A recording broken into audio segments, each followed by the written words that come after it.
The battle over water in West Maui could soon hit residents in their pocketbooks in a big way. The local water service wants to raise water rates by nearly 60%.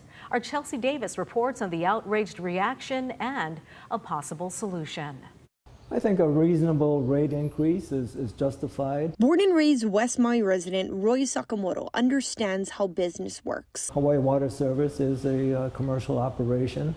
I think a reasonable increase, 5-6% is reasonable. But the company is asking the Hawaii Public Utilities Commission for permission to increase its rates by 59%.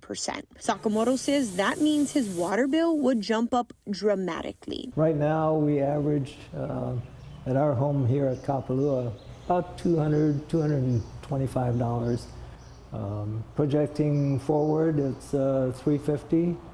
Maybe more. Hawaii Water Service Company said at a public hearing last month in West Maui, the proposal comes because they haven't had a rate adjustment since 2009. Capital investments made in the system have been necessary to maintain reliable service and stay in compliance with the Department of Health.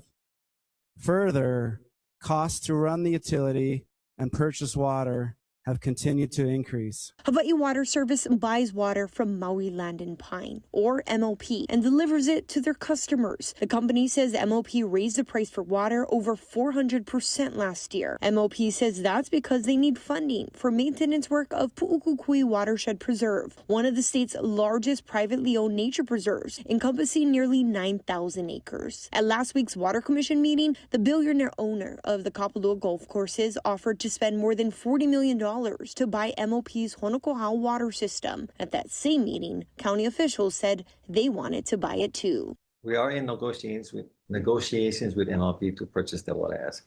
We believe that we're the best operator and manager of the water system, which some say could be the light at the end of the tunnel for water woes in West Maui. Reporting in Kapulua, I'm Chelsea Davis for Hawaii News Now.